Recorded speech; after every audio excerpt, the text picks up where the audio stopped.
Bom dia, tudo bem com vocês? E chegou então sexta-feira, né, dia da nossa aula de leitura e produção de texto. Nós vamos usar então hoje o nosso livro de produção de texto, todos os textos, e gostaria que vocês abrissem na página 109. E vamos falar um pouquinho sobre o que já estudamos em português, sobre variação linguística, né? E aí, sobre algumas diferenciações, gírias que nós vamos encontrar em determinados momentos da escrita e para nós tirarmos qualquer dúvida. Na número 1 da 109, pede lá, como se trata da transcrição de uma fala, né, aqui que teve esse texto transcrito do YouTube, né, podem ser percebidos no texto traços específicos da oralidade. Oralidade é o quê? É o modo como nós falamos, né, e sempre eu falo com vocês, eu sempre bato na tecla que alguns determinados textos nós não podemos utilizar traços da oralidade. Por exemplo, quando eu falo que tá aqui, o tá, ele não pode ser utilizado em determinados textos, né? Eu tenho que usar ele está aqui, né? Vai para mim. Não, vai para mim. O para, ele é marca de oralidade, né? Como é o linguajar que nós utilizamos na fala, ok? Então, pede para você enumerar, né, de acordo com o que fala de um lado com o outro.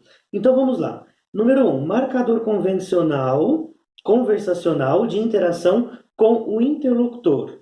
Né? Então nós temos lá do outro lado o segundo, ó, bom começo de ano, que eu faço, né, primeiro dia de aula, né? Seria o quê? Aquela forma que nós utilizamos, né, para sempre ver, né, se estamos, né, chegando, né, a mensagem, né, para o interlocutor, né? Então sempre fica, né, tá vendo? Que às vezes, sem pensar, nós falamos assim.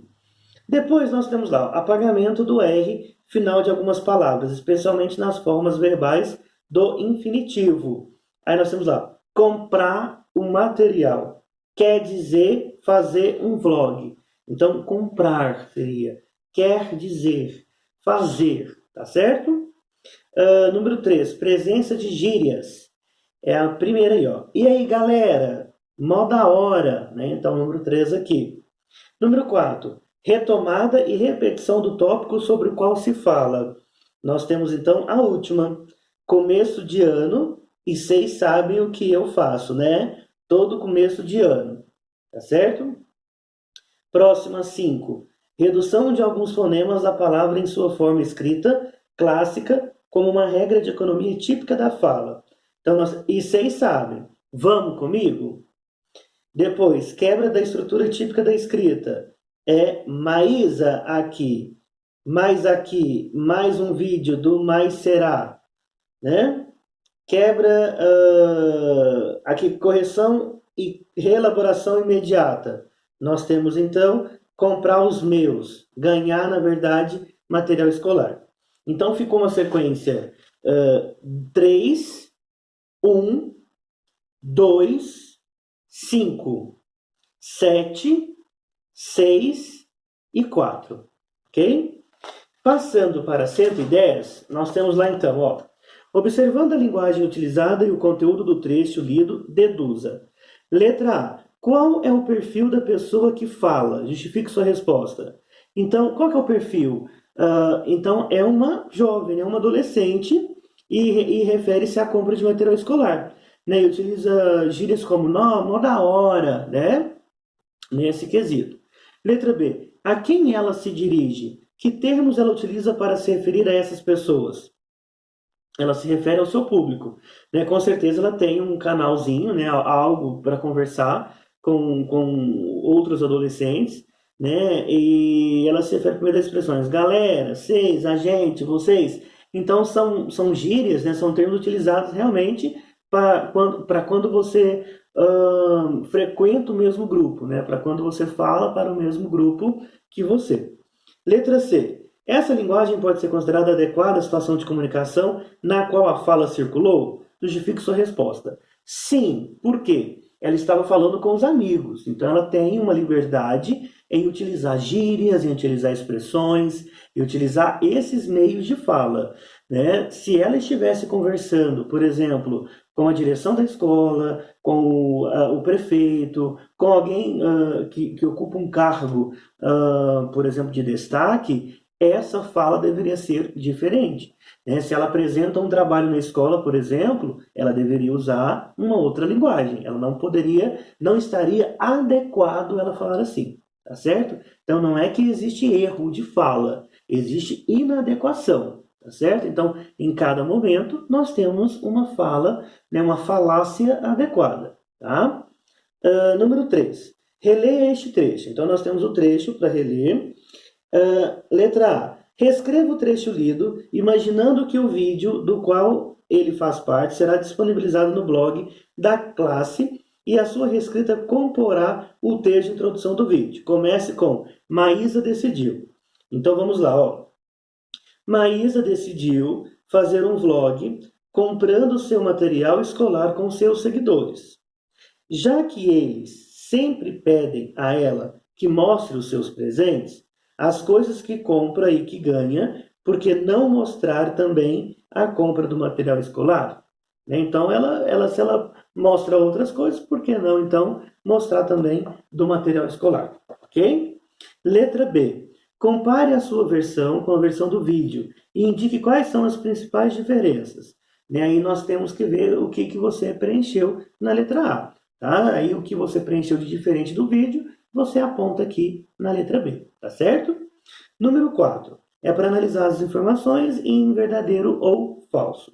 A primeira, a diferença entre as versões se dá porque a fala é sempre desorganizada e sem regras, ao passo que a escrita é organizada e segue regras rígidas. Falso. Não é, tá?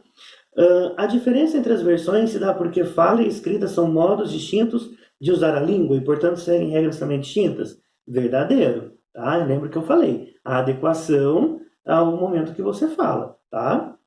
Analisar o trecho da fala de uma pessoa e compará-lo com sua versão escrita comprova que os brasileiros falam errado. Aí já está errado. Ninguém fala errado, tá? As pessoas falam de maneira inadequada para os momentos. Tá? O que nós temos que entender? Que existem variações linguísticas em todo o Brasil, em todas as classes sociais, profissões, culturas e distintas variedades de fala. O que nós não podemos é menosprezar uma outra se houve entendimento. Né? Há uma briga muito grande, né, dos linguistas no Brasil em defender essa ideia, né, de que ninguém fala errado. Né? Não é errado falar talvez de outras maneiras. Nós temos que preocupar com a inadequação. Então, dependendo dos momentos que eu falo ou que eu escrevo, eu preciso utilizar uma linguagem mais formal, né? Obedecer às regras gramaticais quanto à conjugação de verbos, né? Colocar as palavras no plural, né? Em determinados momentos. Agora, eu dizer que a pessoa fala errado, isso já é um grande erro, tá? Por quê? Porque existem as adequações de fala. Então, essa aqui já é falsa. Analisar o trecho da fala de uma pessoa ajuda a perceber nuances características da oralidade. Sim, verdadeiro, tá certo? Número 5. Discuta com os colegas e com o professor. Né? Enquanto você faz, você pode, por exemplo, discutir com as pessoas que estão em sua casa. Tá? Na sua fala cotidiana, é comum você usar termos, expressões e estruturas da língua como utilizados pela autora do vlog? E aí você analisa. Se você fala mais ou menos cheio de gírias, né? Nós temos aqui dentro da sala, né, no nosso convívio do 6º ano, nós temos pessoas que são de outras regiões, que são regiões de Minas ou até outras regiões do Brasil, e essas falas, né, esses sotaques, essas variações linguísticas vão existir. Tá? Mas ninguém fala melhor que ninguém, ninguém fala mais corretamente que ninguém, né? Nós estamos em um determinado grupo em que nós nos comunicamos de acordo com o ambiente que estamos inseridos, ok? Letra B. Há na fala da autora do vlog algum termo estranho para você ou que não faça parte do seu vocabulário? Em caso afirmativo, reflita. Por que isso ocorre? Então, essa resposta também é pessoal. Né? Se existe algo da fala dessa autora que não está no seu cotidiano. Depois nós temos algumas explicações na 112, na 113 e vamos então na página 114, né, onde nós temos aqui também mais algumas questões. Então, nós temos uma anedota, né, uma piada. Número 1, letra A. Que palavra da última fala possibilita a percepção dessa ambiguidade? Justifique sua resposta. Então, a palavra novela, né, que instaura a ideia de que a personagem entendeu que o compadre queria saber qual era o programa que ele estava assistindo, né? Que ele fala, firme, compadre, no sentido de, tá tudo bem, está firme, né? Aí ele já fala, ele acha que é firme no sentido de filme, mudança, a variação linguística, né? Não, é novela mesmo, tá? Letra B. Que palavra da anedota contém a ambiguidade? Explique por que se dá essa construção no contexto. Então, eu já expliquei, né? O filme seria realmente o filme, o que nós estamos acostumados a assistir, por exemplo, mas ele pergunta, ele diz assim, ó, firme no sentido de firmeza, mas que numa linguagem mais caipira, o filme vira firme, né? Está assistindo filme, né? Ou seja, está assistindo filme de ação, de aventura, de comédia, tá? Seria a mudança do filme, tá? Número 2. A mudança de filme para firme que ocorre na anedota é uma variação comum em alguns dialetos do português do Brasil. O fenômeno se dá quando o L está em posição final da sílaba. Dê exemplo de outras palavras que podem sofrer esta variação. Então, por exemplo, palma, eles podem falar parma, né? A palma da mão. Calma, karma aí, né? Mel, mer, por exemplo. Pulga, podem dizer purga, né? Então, tudo depende aí das variações. Número 3, letra A. Qual escrita representa a língua oral, falada pelos mineiros? A representada na voz do narrador ou na das personagens? Né? Qual é a falada pelos mineiros? Então, é a representada na voz dos personagens. Tá? E, na verdade, nós temos aí, aqui fala muito mineiro, né, mineirês, mas nós temos outras regiões, por exemplo, do Brasil, que no interior eles falam assim. Né? Nós temos diversas cidades, por exemplo, de São Paulo, que no interior de São Paulo eles falam um dialeto bem caipira, assim como o mineirês. Tá? Letra B. A escrita utilizada na voz do narrador apresenta algum traço regional? Não, no narrador não. Letra C. Discuta com o pessoal da sua casa. A variedade linguística usada pelas personagens da anedota é semelhante à língua falada por todos os habitantes do estado de Minas Gerais? Também não. Lembra que eu falei para vocês que em sala, que no nosso próprio estado de Minas Gerais, nós temos diferentes dialetos, né? Diferentes formas de falar. Nós temos uma fala mais próxima, por exemplo, de Belo Horizonte, né? Ou até em Belo Horizonte, que eles têm mais de puxar, de falar o R, né? Porta, porta, esse R mais lá na garganta que nós falamos. Né? Existe, por exemplo, uma região de Montes Claros, ali no norte de Minas, que eles já puxam, na verdade, para uma falácia mais próxima do baiano, né? do soteropolitano. Existe também uma região de Juiz de Fora, né? mais no sul de Minas, que tem uma característica mais carioquês de falar, né? com esse este, né? chiado. E em determinadas regiões. Né? Então, nós não podemos unificar todos os moradores, os habitantes mineiros, da maneira que eles falam assim. Tá? Letra A, da número 4. Identifique no contexto da anedota as vozes nas quais ocorre cada uma das duas ocorrências. Né? Então, compadre ocorre na voz do narrador e compadre ocorre na voz da personagem. Então, ela fala compadre, o personagem fala compadre. E, na verdade, o compadre, que seria a escrita, né, seria desse jeito, compadre, ok?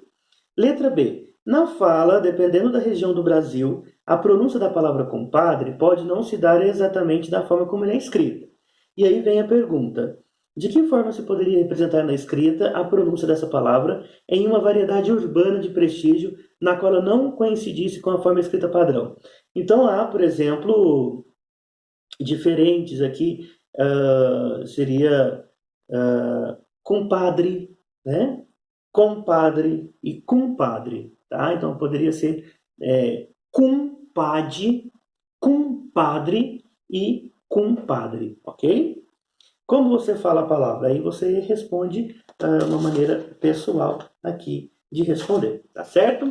Continuando então a número 5, na página 116, nós temos aí o meme a seguir. Sim, eu sou carioca. Sim, eu sou carioca. Mesmo, mesmo, né?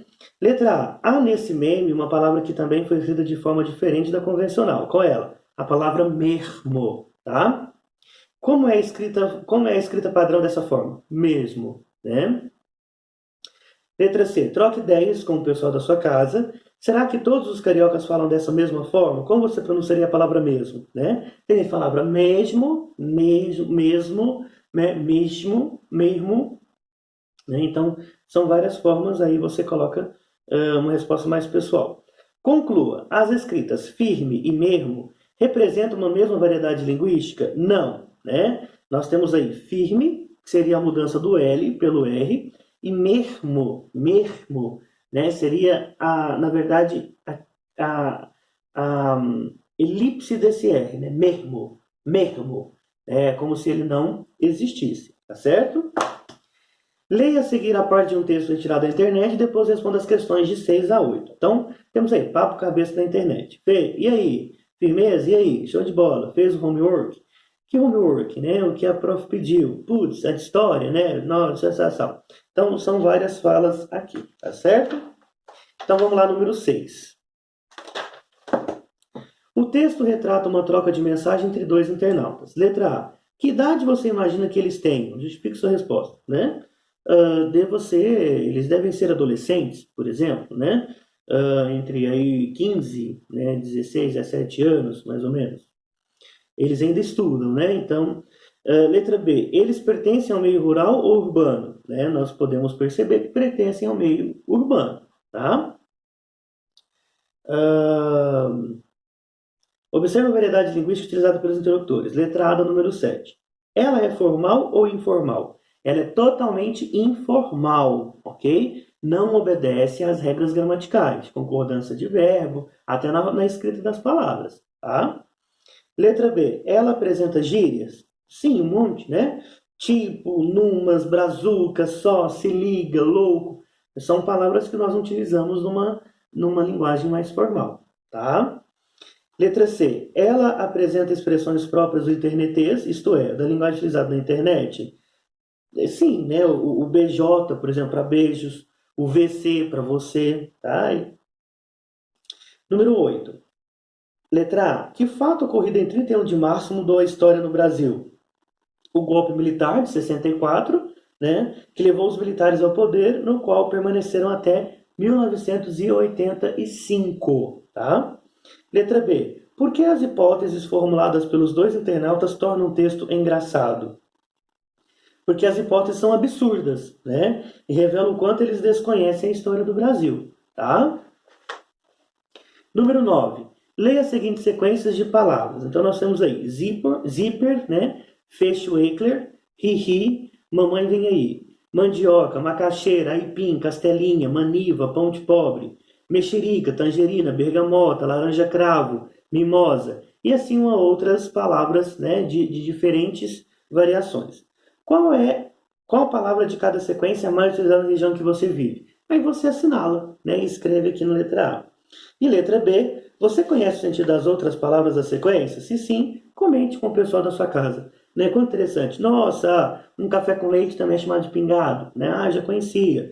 Pipa, papagaio, arraia, cafifa, pandorga, quadrado, raia, tapioca, balde. Né? Olha quanta coisa. Angu e polenta, a mesma coisa. Baladeira, estilingue, atiradeira.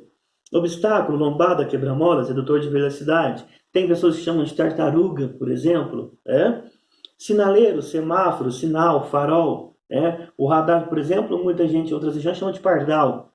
Então, são várias formas de falar algumas mesmas palavras. Ok? Pessoal, por hoje é só. Fica aqui a nossa atividade de redação e literatura. Um grande abraço e um bom final de semana.